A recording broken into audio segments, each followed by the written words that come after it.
s'intéresse à l'exercice 45, page 96, on vous demande d'abord de résoudre une équation du premier degré, donc rappel de collège. Donc pour résoudre ça, on va isoler les x, donc le moins 2x pour l'annuler, je vais faire plus 2x, et le moins 5 pour l'annuler, je vais faire plus 5. Ça va me donner 3x plus 2x égale 7 plus 5. 5x égale 12, et je divise par 5, 12 divisé par 5, ce qui fait 2,4. Et on me demande qu'est-ce que ça peut être cette solution par rapport à la représentation graphique des fonctions affines associées. Mais on va regarder graphiquement ce qui se passe. Donc je vais prendre les deux fonctions affines et je vais les tracer. Donc la première fonction affine, c'est f de x égale 3x moins 5.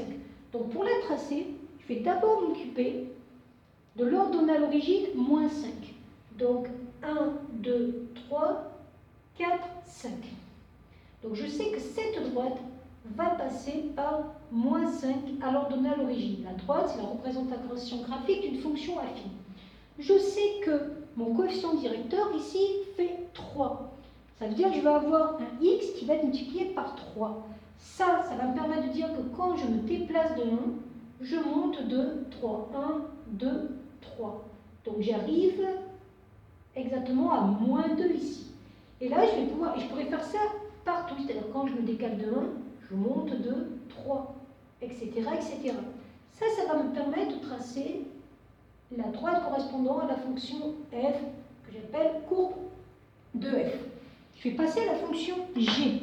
La fonction g, alors on ne voit pas trop, mais c'est un plus ici, moins 2x, plus 7. Je vais d'abord placer l'ordonnée à l'origine. Donc l'ordonnée à l'origine, c'est 7.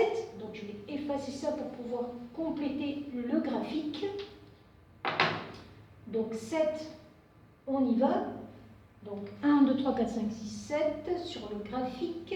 1, 2, 3, 4, 5, 6, 7. Donc je sais que ma droite G va passer par cette ordonnée à l'origine. Et je vois que mon coefficient directeur, c'est moins 2. C'est-à-dire que quand j'aurai un déplacement de x, je vais le multiplier par moins 2 pour avoir le déplacement des y. Donc je me déplace de 1 et je descends de 2. Je me déplace de 1 et je descends de 2, etc. Ça va me permettre de tracer ma deuxième droite, CG. Et on vous demande de faire un lien entre le résultat que vous avez trouvé et l'équation de départ. Donc je vous rappelle qu'on avait trouvé cette équation qui, en vrai, correspondait à f de x égale g de x. Et dans le chapitre qu'on avait fait en début d'année sur les fonctions, on avait vu que pour deux fonctions soient égales, il fallait qu'on regarde le point d'intersection des deux courbes. Ça veut dire que les courbes, elles se coupent ici en un point. Et si je regarde bien, l'abscisse de ce point fait 2,4. Donc ici, quand on cherchait l'équation f de x égale g de x, on va chercher l'abscisse du point d'intersection de ces deux droites.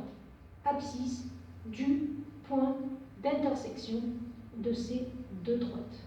Et c'est fini pour cet exercice.